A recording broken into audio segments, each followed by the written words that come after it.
Good evening student. आ गए अपना topic heterotrophic पे। जो छूटा था उसको पूरा करेंगे न्यूट्रिशन के टॉपिक को।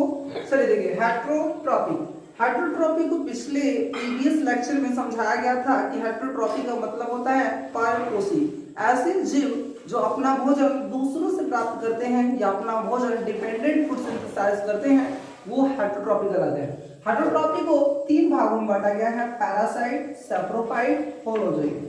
पहले को हिंदी में परजीवी कहा जाता है, दूसरे को मृतोपजीवी कहा जाता है, तीसरे को कुल-परजीवी कहा जाता है।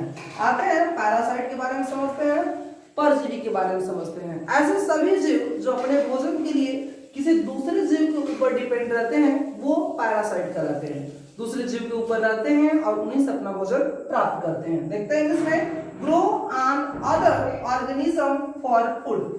ऐसे जीव जो ग्रो करते हैं दूसरे जीवों के ऊपर और उन्हीं से अपना भोजन प्राप्त करते हैं वो पैरासाइट कहलाते हैं। For the example and amoeba histolytica.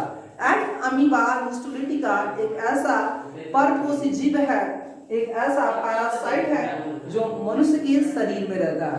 और बहुत सारे प्लाज्मोडियम, बहुत सारे पैरासाइट हैं। आगे चलते हैं सेप्रोफाइट। सेप्रोफाइट क्या कहता है? ऐसे सभी जीव जो अपने भोजन के लिए मृत जीवों पर जिंदा रहते हैं वो सेप्रोफाइट कहलाते हैं। इसके लिए लिखते हैं, इंग्लिश में बोलते हैं grow on dead and डेके material. ऐसे सभी जीव जो डेड एंड डेके मटेरियल पर डिपेंड रहते हैं वो सैप्रोफाइट कहलाते हैं। उन्हीं से भोजन लेते हैं वो सैप्रोफाइट कहलाते हैं। जो मृत जीवों से भोजन प्राप्त करते हैं ऐसे जीवों को मृतोपजीवी या इंग्लिश में सैप्रोफाइट कहते हैं। चलिए होलोजोइट की बात करते हैं, पूर्ण परजीवी की। पूर्ण परजीवी क्या होते हैं? ऐसे जीव जो जटिल भोज्य पदार्थ को लेकर उनको सरल भोज्य पदार्थों में तोड़ने का काम करते हैं वो कहलाते हैं होलोजोइट। चलिए देखते हैं होलोजोइट किसे कहते हैं। जो कॉम्प्लेक्स फूड को सिंपल फूड में तोड़ने का काम करते हैं, सिंपल फूड में कन्वर्ट कर देते हैं, वो होलोजोइक न्यूट्रिशन करते हैं। जैसे मनुष्य, इसमें आते हैं सैप्रोफाइट के एग्जांपल को छूट गए थे, एग्जांपल नोट कर लो। सैप्रोफाइट के एग्जांपल हैं वायरस, बैक्टीरिया, फंजाई, कवक, जीवाणु, वायरस, विषाणु। नोट कर लो। चलते हैं अपने नेक्स्ट टॉपिक पे, न्यूट्रिशन इन अमीबा। जो अपना नेक्स्ट टॉपिक है न्यूट्रिशन का, न्यूट्रिशन इन अमीबा। आते हैं अपने टॉपिक न्यूट्रिशन पे। राइट करिएगा न्यूट्रिशन इन अमीबा। हम मैकेनिज्म को समझेंगे कि न्यूट्रिशन अमीबा में जो न्यूट्रिशन का मेथड होता है वो कैसा होता है। इंग्लिश में अमीबा को अमीबिया पढ़ते हैं। अमीबा में पोषण, एग्जाम की दृष्टि से यह भी काफी इंपॉर्टेंट क्वेश्चन है। चलिए देखते हैं अमीबा में न्यूट्रिशन। अमीबा के बारे में थोड़ा जान लेते हैं। अमीबा एक यूनिसेलुलर, एक कोशिकीय जीव है।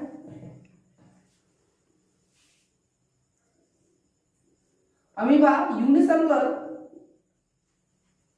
ऑर्गेनिज्म, एक कोशिकीय जीव है जो हेट्रोट्रॉपिक मेथड से, परपोषी विधि से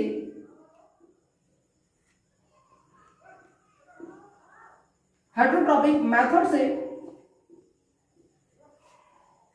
न्यूट्रिशन टैग करता है या भोजन को टैग करता है।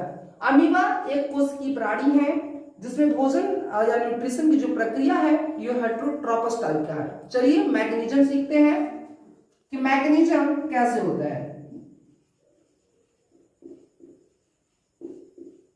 मैकेनिज्म, न्यूट्रिशन अमीबा में जो न्यूट्रिशन की प्रक्रिया है वो 5 स्टेप में पूर्ण होता है। इसका जो मैकेनिज्म है 5 स्टेप में, या इसकी जो क्रियाविधि है भोजन लेने की या न्यूट्रिशन की जो तरीका है वो 5 स्टेप में पूर्ण होता है।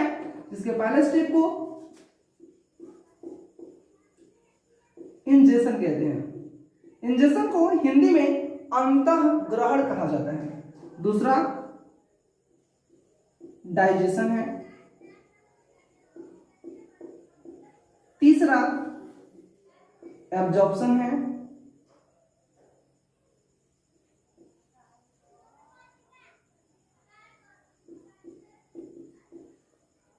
चौथा एसिमिलेशन है।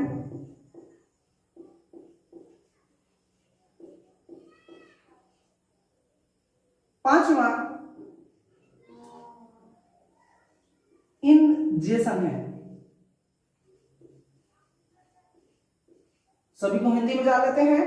इसका मतलब होता है अंतःग्रहण, इंगेशन मतलब अंतःग्रहण, दूसरा डाइजेशन मतलब पाचन, तीसरा एब्जॉर्प्शन मतलब अवशोषण, चौथा एसिमिलेशन मतलब स्वांगीकरण, पांचवा इंजेशन मतलब बहिक्षेपण। चलिए अमीबा में न्यूट्रिशन के मेथड को जानते हैं, इसके मैकेनिज्म को पढ़ते हैं।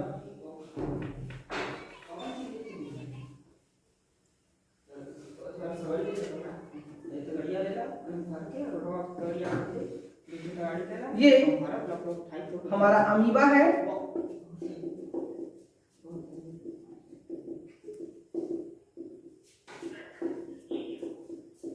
अमीबा के स्ट्रक्चर की बात करें, जैसा कि हमने पिछले में नोट किया कि अमीबा एक कोश की प्राणी या एक कोश की जीव है। ये अमीबा का न्यूक्लियस है, ये अमीबा के साइटोप्लाज्म है, ये अमीबा का मेम्ब्रेन है जिसको सीडोपोडिया कहा जाता है।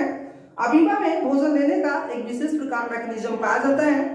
अमीबा जब फूड के पास पहुंचता है, नियरेस्ट फूड के नियरेस्ट जाता है या फूड के पास पहुंचता है, तो फूड के पार्टिकल्स को अमीबा का सीडोपोडिया अंदर की तरफ लेने लगता है। फूड के पार्टिकल्स, जैसे ये अमीबा फूड के पार्टिकल्स की तरफ पहुंचेगा, इसका जो सीडोपोडिया या मेम्ब्रेन है भोजन को पकड़ लेगा और पकड़कर साइटोप्लाज्म में खींच लेगा। जिसे फूड लिया, फूड को कहां रखा, साइटोप्लाज्म में खींच लिया। फूड कहां चलाया, साइटोप्लाज्म में चलाया। ये फूड है, ये फूड कहां चलाया, साइटोप्लाज्म में। इस प्रक्रिया को इंगेशन या अंतःग्रहण कहते हैं। अमीबा द्वारा भोजन को पकड़कर अपने साइटोप्लाज्म में ग्रहण करना इंगेशन या अंतःग्रहण कहलाता है। जैसे ही अमीबा भोजन को अंदर लेगा, ये भोजन छोटे छोटे स्मॉल पीसेस में टूट जाएंगे या इन भोजन का जो कॉम्प्लेक्स मॉडल का ब्रेक डाउन हो जाएगा, जिसे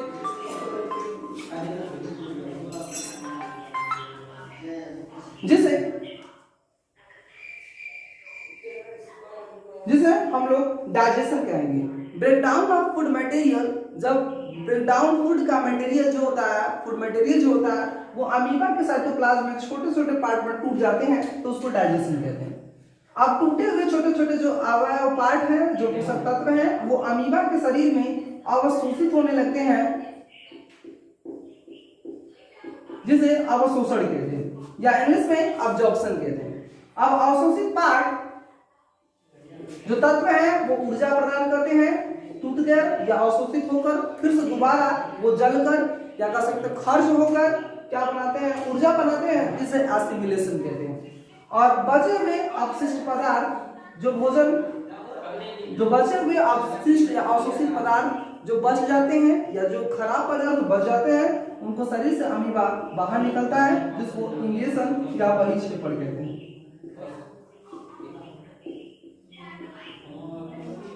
चलिए पहला देखते हैं, अंतःग्रहण इंगेशन, दूसरा डाइजेशन, तीसरा एब्जॉर्प्शन, चौथा एसिमिलेशन, लास्ट इंगेशन।